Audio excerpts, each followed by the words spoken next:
आंखों का तारा जो कभी नहीं हारा, चैंपियन हमारा। Surprise. Come on. What did you expect?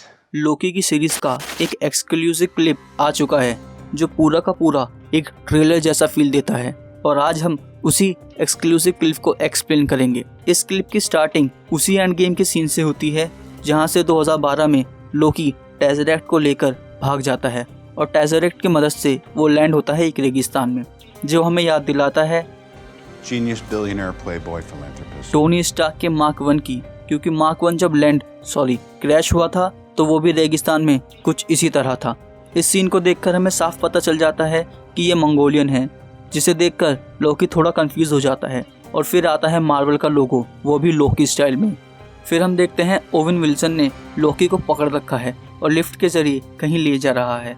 यहाँ लोकी ने एक ड्रेस पहनी है जिस पर लिखा हुआ है TVA, यानी कि टाइम वेरिएंस अथॉरिटी, यानी कि विल्सन उसे पकड़कर TVA के हेडक्वार्टर लेकर जा रहे हैं। और तभी हम देखते हैं कि लिफ्ट के बटन काफ़ी अलग और यूनिक है और उनके सामने काफ़ी सारे कोड्स लिखे हैं, और ये सभी कोड एक टाइमलाइन को रिप्रेजेंट करते हैं, क्योंकि TVA ही हम सभी की टाइमलाइन के लिए रिस्पॉन्सिबल है। अगर टाइम में कुछ खराबी हो तो उसे ठीक TVA ही करता है। एक तरीके से ये टाइम कॉप्स हैं।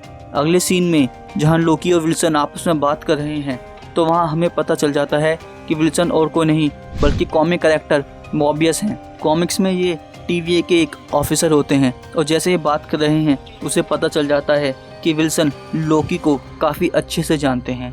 और एक ख़ास बात हम देखते हैं कि लोकी के गर्दन पर एक बैंड बंधा हुआ है, जो कि शायद उसकी पावर को ख़त्म करने के लिए है, जैसे कि डेडपूल में हम देख चुके हैं, वरना लोकी को पकड़ना मुश्किल ही नहीं। तभी अगले सीन में हम एक बंदे को देखते हैं जिसने हुडी पहन रखी है और वो TVA के सोल्जर्स को मार रहा है। जहाँ तक ये सीन देखकर पता लग रहा है ये बंदा इस सीरीज़ का विलेन भी हो सकता है। अगर थ्योरीज की माने तो ये डॉक्टर डूम से लेकर पता नहीं कौन कौन है, और जहाँ तक मेरा मानना है ये लोकी ही है। लोकी के लिए अपनी एक कॉपी बनाना कोई बड़ी बात नहीं, यानी कि सीरीज़ का हीरो और मेन विलन दोनों लोकी हो सकते हैं। अगले सीन में हम लोकी को देखते हैं 2012 के एवेंजर्स टावर पर, और ध्यान से देखने पर हमें पता चलता है कि लोकी के हाथ में अभी भी वो जादू की छड़ी है, यानी कि अगर लोकी इस टाइमलाइन में आया है तो वो ज़रूर कुछ बड़ा करेगा। अगले सीन में हम देखते हैं कि लोकी किसी के सामने हाजिर हो रहा है, मतलब कि ये कोर्ट है और उसके सामने 3 चेहरे बने हुए हैं, जिन्हें देखकर लगता है कि ये लिविंग ट्रिब्यूनल को रिप्रेजेंट कर रहे हैं। Living tribunal Marvel comics character हैं जो कि लोगों को उनके क्राइम के बेस पर जज करते हैं। लोकी के सामने एक जज बैठी हैं, जिसे देखकर हम पता लगा रहे हैं कि ये लोकी को जज करने वाली हैं। नेक्स्ट सीन में हम देखते हैं कि लिविंग ट्रिब्यूनल का एक फुल स्टैचू सामने लगा है, जिसे देखकर हम ये मान सकते हैं कि इस सीरीज़ में लिविंग ट्रिब्यूनल को काफ़ी जोर दिया गया है। अगले सीन में विल्सन लोकी को उससे क्राइम दिखाते हैं। यहाँ हमें एक बात ध्यान रखनी होगी कि ये लोकी 2012 वाला लोकी है, यानी कि एवेंजर्स वाला। एवेंजर्स के बाद जो भी चीज़ें हुई हैं, मेरा मतलब जेन फॉस्टर का रियलिटी स्टोन मिलना, माँ की हत्या, पिता का देहांत, बहन की वापसी, एस्गार्ड का तबाह हो जाना और थैनोस का इनके लोगों को मारना, इस लोकी को ऐसा कुछ भी नहीं पता। ये सिर्फ 2012 तक की चीज़ें याद रखता है कि कैसे हल्क ने इसकी धुलाई की और कैसे ये न्यूयॉर्क की बैटल हार गया। अगले सीन में TVA के कुछ कॉप्स रॉकस्टार नाम की एक बिल्डिंग में घुसते हैं। रॉकस्टार को अगर आप नहीं जानते तो मैं आपको बता दूं कि रॉकस्टार हिंद देता है रॉक्सकॉन एनर्जी कॉरपोरेशन का, जिसे चलाते हैं ह्यूज जॉन्स। सभी कॉप्स वहां सुपरमार्केट में पहुंचते हैं, लेकिन हम देखते हैं कि एक बार फिर वही हुडी वाला बंदा उन सबको कैमरे के थ्रू एक मॉनिटर रूम में देख रहा है। अगले सीन में विल्सन एक चर्च में होते हैं, लेकिन इस चर्च में गॉड के नहीं डेविल की फोटो होती है, और ये फोटो मिलती है मैजिस्टो से। और शायद इसी सीन से doctor strange and the madness of multiverse इस लोकी की सीरीज से जुड़ेगी, और शायद मैजिस्टो ही डॉक्टर स्ट्रेंज का अगला विलेन हो। इसके अगले सीन में हम देखते हैं कि लोकी किसी से लड़ाई करने के लिए तैयार है।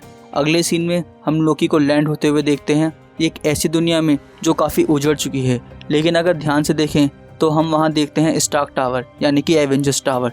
इस सीन में हम ये समझ जाते हैं कि इस सीरीज़ में काफ़ी सारे अल्टरनेटिव वर्ल्ड हैं जहाँ लोकी अलग अलग टाइमलाइन में जंप कर रहा है, और वहाँ जाकर सब कुछ तबाह कर रहा है। और ठीक इसी के जैसे एक और अल्टरनेटिव वर्ल्ड दिखाया गया है जिसका रंग पर्पल है, जिसे देखकर हमें याद आता है वॉर्मिल। और एक सीन में हमें ऐसा लगता है कि ब्लैक विडो यानी कि नताशा रोमानोफ वहाँ बैठी है।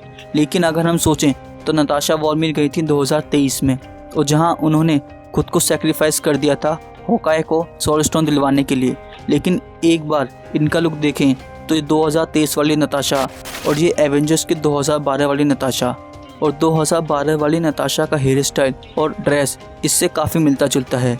खैर, अब ये क्या सीन है ये तो हमें सीरीज देखने पर ही पता चलेगा। और खबर ये भी है इस सीरीज में हम लोकी के फीमेल कैरेक्टर से भी इंट्रोड्यूस होंगे, तो क्या पता ये वो भी हो सकता है।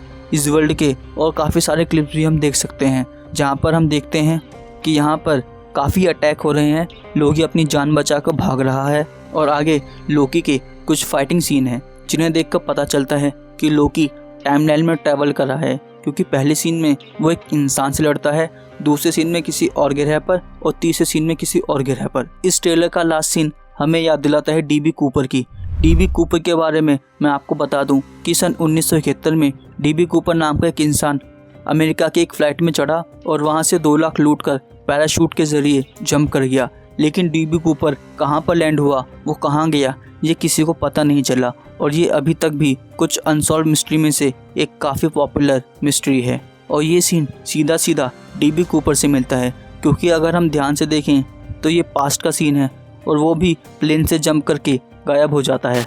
अब अगर हम ध्यान दें तो ये 2012 वाला लोकी है, यानी कि हेमडाल अभी मरा नहीं है, और उसी ने इस बायोफ्रॉस्ट को खोलकर लोकी को टेलीपोर्ट कर दिया है। अब हमें यहाँ एक चीज़ ये भी देखने को मिलती है कि हेमडाल का MCU में आगे भी इस्तेमाल किया जा सकता है। लास्ट सीन में हम लोकी को एक और टाइमलाइन में देखते हैं जहाँ पर कुछ बारबेरियन लोकी के साथ खड़े हैं और उन्होंने लोकी के प्रेसिडेंट के बैच लगाए हुए हैं। ये हमें 2016 की वोट लोकी नाम की कॉमिक्स की याद दिलाता है, और एक ऐसा ही सीन हम व्हाट इफ के ट्रेलर में भी देख चुके हैं जहाँ पर लोकी काफ़ी पावर में है और वो काफ़ी पब्लिक को एड्रेस करने के लिए जा रहा है।